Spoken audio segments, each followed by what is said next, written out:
Vítáme vás u reportáže z mistrovství Evropy v taekwondu ITF, které se konalo od 26. března do 2. dubna v chorvatském městě Poreč. Mistrovství se letos konalo za absence závodníků Ruska, Běloruska a bohužel také z velké části Ukrajiny. Přesto se zúčastnilo 500 soutěžících z 26 zemí. Česká výprava přivezla 54 nominovaných závodníků, na které dohlížela 500 trenérů ve složení Jan Mraček, Aleš Vizrál, Filip Gavlas, Adam Chlebek a Kamil Šamal. Celou výpravu doprovázel mediální tým Ondřeje Vrábela a Alexandra Macha, kteří informovali online formou o výsledcích a průběhu šampionátu v podobě fotografií a videí. Jako první si pojďme shrnout výsledky mladších juniorek. Mezi nimi byly nejvíce vidět výkony Nikoly Kaprálové a Terezy Kafonkové. Nikola vyhrála první místo v sestavách první dan a obsadila druhé místo ve sportovním boji do 60 kg. Tereza vyskákala druhé místo ve speciálních technikách. Společně s týmem také vyhráli 2 třetí místa, a to v týmových sestavách a sportovním boji. Nikolu jsme s naší kamerou vyspovídali a zeptali se jí na pocity v ringu a především na její největší podporu během zápasů. Bylo to hodně stresující poprvé, ale když jsem vlezla do ringu, tak už to bylo lepší a uvolnila jsem se a snažila jsem se ze sebe dostat co nejvíc. Na celé závody za mnou přijeli moji rodiče a přijeli mě podporovat. A byla to hodně dobrá podpora a myslím si, že mi to i pomohlo, ale hodně fandil můj tým repre, takže to pomohlo ještě více. Ve starších juniorkách se děvčatům také dařilo.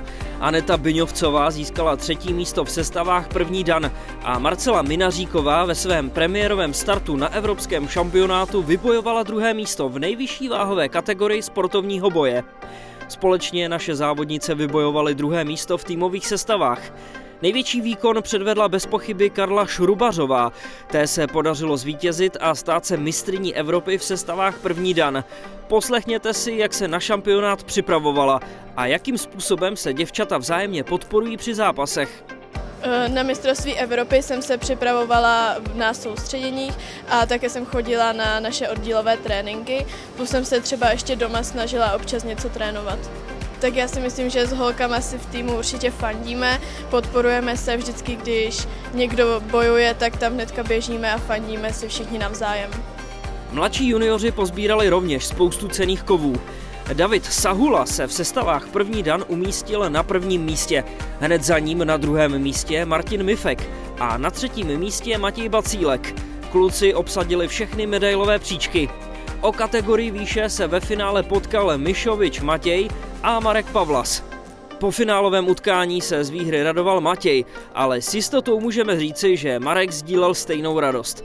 Matěj se podělil o dojmy z přípravy, představil týmového ducha a zmínil své oblíbené výkony.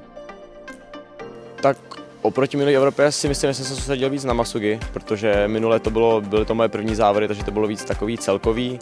Ale teď jsem se snažil víc soustředit na masugi, což je mi trošku líto, že se mi úplně nepovedlo ukázat tak, jak jsem chtěl, ale jsem docela pyšný na to, co jsem v tom ringu předvedl. A příprava byla trošku kratší, na konci jsem měl problémy, protože v podstatě poslední 2 týdny jsem byl nemocnej, ale jsem docela rád, že jsem to tady tak nějak dotáhl a myslím si, že podal docela slušný výkon. Většina našeho týmu je stejná, ale ty noví kluci, kteří přišli, se k nám přidali úplně perfektně. Podali super výsledky, myslím si, že Matěj Bacílek třeba, který je tady nový 3. místo, všichni se jako kolektiv se úplně úžasně podporujeme. Kluci tady sedí, baví je to tady, myslím si, že jsou rádi, že se přijeli na mistrovství. Hrozně mě překvapil, já jsem věděl, že je to toho schopnej, ale jsem fakt šťastný hlavně za Chio, za Honzu Zachrdlu, který má jak 2. místo v technických sestavách, tak ve sparingu, jel fakt krásně, moc se mi to líbilo. Jako na svojí, dejme tomu, ve sparingách byl na svojí váhovou kategorii dost malej, ale to, co předvedl v tom ringu, bylo fakt úžasný a to samé se mu povedlo na tulech proti spoustu Řekům. O zajímavý výkon se postaral Adam Dvorský, který na své první Evropě skončil 3. ve sportovním boji. Tým mladších juniorů vybojoval 1. místo v sestavách a 3. místo ve sportovním boji.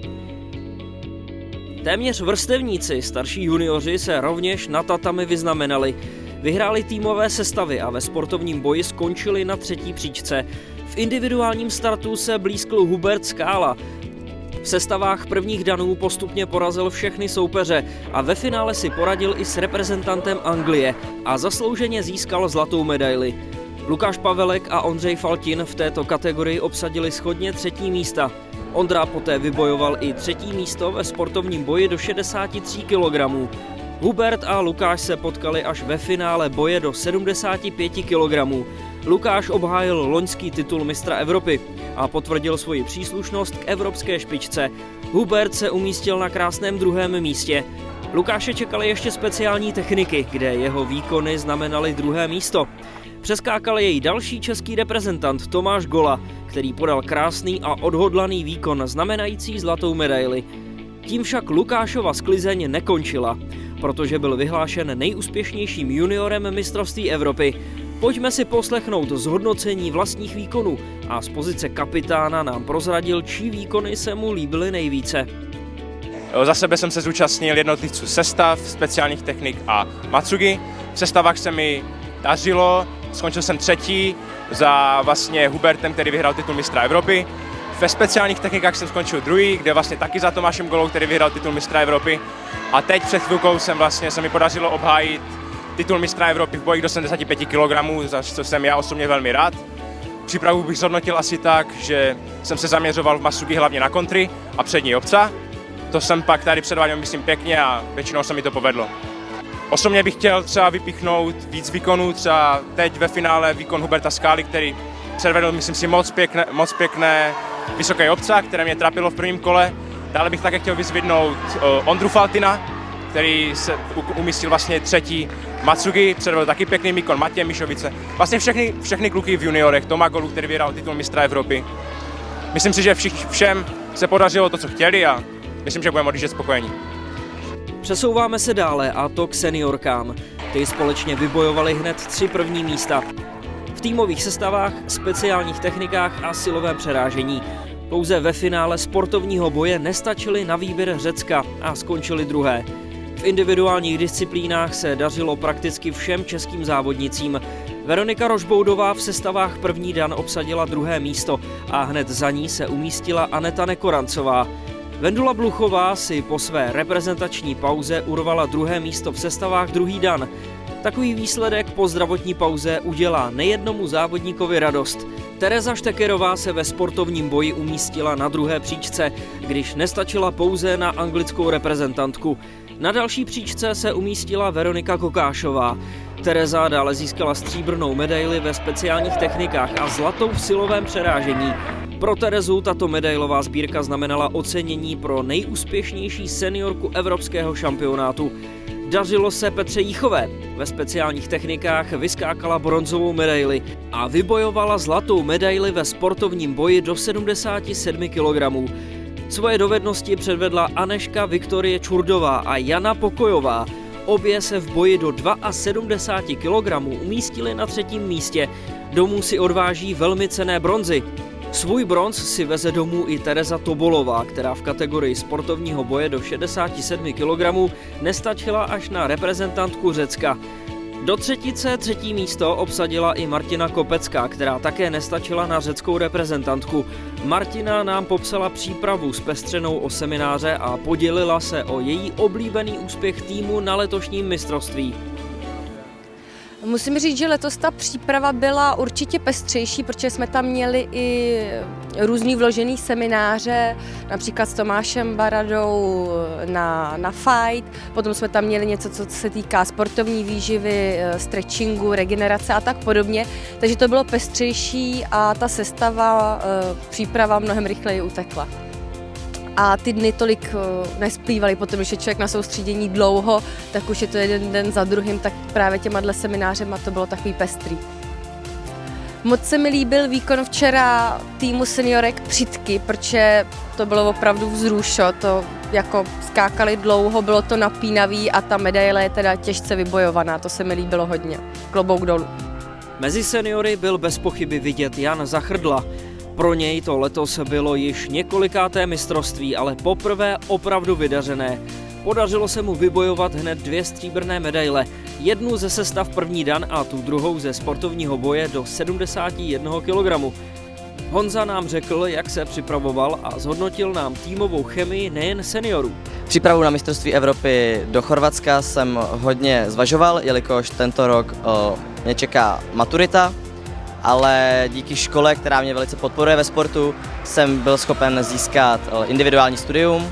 V přípravě mi také pomohla výborná souhra našeho týmu a soudržnost, jelikož jsme všichni mladí kluci a rozumíme si, máme podobný humor a podporujeme se navzájem. Vnímám podporu od celého týmu, když jsem cvičil, tak vlastně celý tým mi fandil. Je pravda, že teda nejvíc byla slyšet moje přítelkyně, která má velice pronikavý hlas a nejvíc si pamatuju větu ze zápasu, kdy křičí na mě nekuď tou hlavou a bojuj. Dařilo se také Ondřejovi Postlovi, který si vyskákal 2. místo ve speciálních technikách. Stepan Knyšov také nezahálel a v sestavách druhý dan vybojoval 3. místo. Při obhajobě loňské zlaté medaile ze sportovního boje do 85 kg bohužel neuspěl, když ve finále podlehl zkušenému slovinskému závodníkovi Dínovi Vukančičovi. Danielovi Fialkovi se podařilo také vybojovat 3. místo v sestavách, ale v kategorii prvních danů. Velice solidní výkon předvedl Dominik Pospíšil ve sportovním boji. Ve své kategorii do 71 kg vybojoval 3. místo hned za Janem Zachrdlou.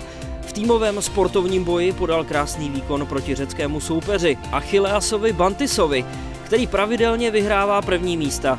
I přes tento výkon český tým prohrál a umístil se na bronzové příčce. V týmových sestavách obsadili seniori 1. místo, když ve finále porazili tým Řecka. Veteránkám se moc závodnic nedostavilo a tak nedostali příležitost své dovednosti ukázat přímo na tatami. Avšak můžeme vyzvednout výkony Hanky Císařové, která obsadila 2. místo v kategorii Tul 5. dan.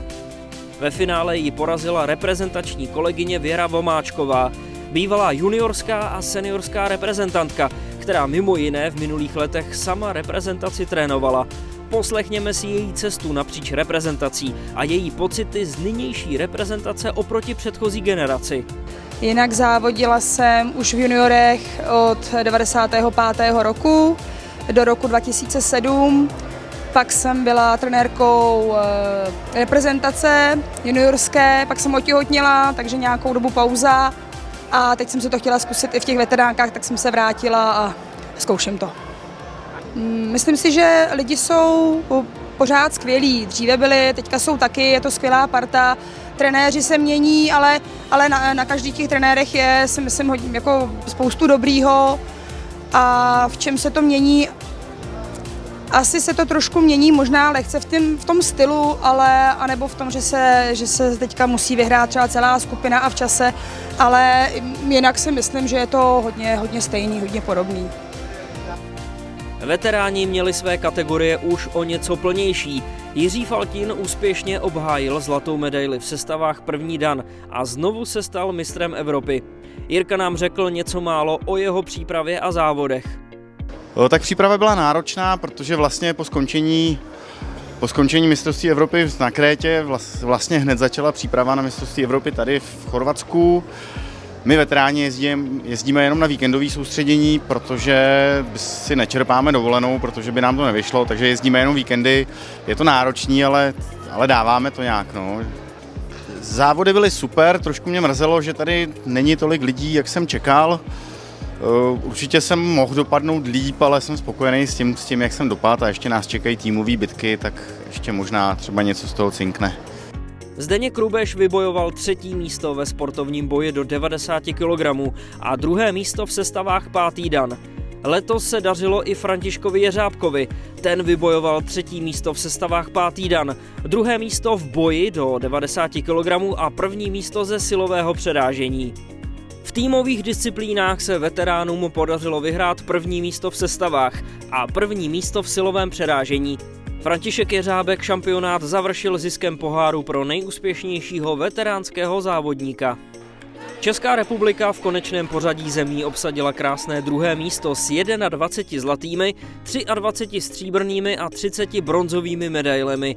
Lepší byla už jen 150členná výprava Řecka. České výkony v Poreči zhodnotil hlavní trenér reprezentace Jan Mraček. Co se týče juniorů, určitě bych je chtěl vyzdvihnout, pochválit.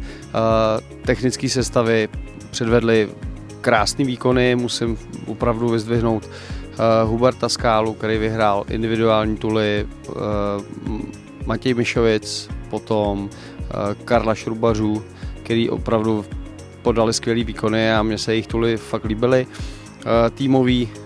Týmový tuly, juniorky 2 stříbra a junioři vlastně vyhráli 2 zlaté medaile, jestli se nepletu. Je to těch medailí hodně, ale určitě v technických sestavách vynikali tady nad ostatními. Potom macogy, tam ještě pořád nám chybí trošku se vyprat a myslím si, že ta pauza teď několika letá byla trošku znát, ale myslím si, že to rychle dohání a bude určitě dál na čem pracovat a určitě se dostanou na vysokou úroveň. Určitě to potvrzuje Lukáš Pavelek, který obhájil mistra Evropy a získal ho podruhé, vlastně během půl roku. Ve finále byl s Hubertem Skálou, který se ve stejné kategorii dostal taky do finále, takže tahle váhovka klukům opravdu patřila.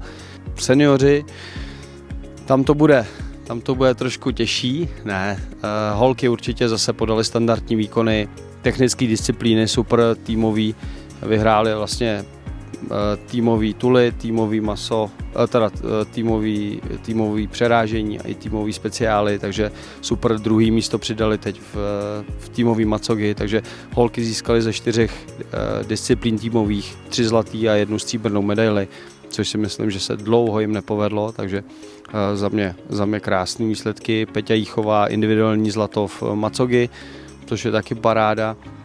Terka Štekerová, první místo, silový přerážení, takže taky super. Honza Zachrdla, myslím si, že podal tady, myslím si, zatím asi nejhezčí výkon jako svůj. Vyhrál, nebo byl druhej v tulech v sestavách a byl druhej i ve sportovním boji, takže 2 stříbrné medaile, individuální hlavně, což je pro Honzu si myslím velkým úspěchem a když bude makat, tak to půjde i dál. Stepan sice neobhájil zlato, ale měl těžký los, takže získal stříbrnou medaili, což je určitě zase krásný a Stepan zase může makat dál. Veteráni před chvílí dobojovali a získali tak 3. zlatou medaili v týmech, takže ty vyhráli vlastně sestavy tým, přerážení týmový a teď i týmový macogy, takže kluci, klobouk dolů, zase podrželi, si myslím, celou českou repre a těšíme se na další práci s nimi. Chtěli bychom udělat nějaké soustředění, kde probereme to, co se jim tady povedlo, nepovedlo a zkusíme rozebrat nějak videa tak, aby jsme mohli na to navázat i tréninkem a další prácí. Na závěr naší reportáže musíme vyzdvihnout týmového ducha celého týmu. Na našich reprezentantech byla po celou dobu vidět vynikající vzájemná podpora. A nejeden reprezentant si z Poreče kromě medailí odvezl zcela vyčerpané hlasivky, protože při fandění patřil český tým mezi ty úplně nejhlasitější. A to jsou detaily, které z dobrého týmu dělají úspěšný tým. V reportáži se ani náhodou nedostalo na všechny české výsledky, ale ty již najdete na www.taekwondo.cz. Na úplný závěr reportáže velmi rádi zmíníme, že Česká republika a české taekwondo se na mistrovství Evropy neprezentovalo jen po sportovní stránce. Díky Českému svazu Taekwondo ITF se mohlo mistrovství Evropy zúčastnit 13 reprezentantů Ukrajiny, která čelí bezprecedentnímu válečnému konfliktu. Podpora byla nejen ve finanční formě, ale především v zajištění dopravy a ubytování. Češi tak ukázali, že každý bojovník a bojovnice má zejména dobré srdce. Děkujeme všem za podporu během šampionátu a budeme se těšit na reportáž z mistrovství Evropy 2023, které se bude konat na konci dubna v italském Rimini.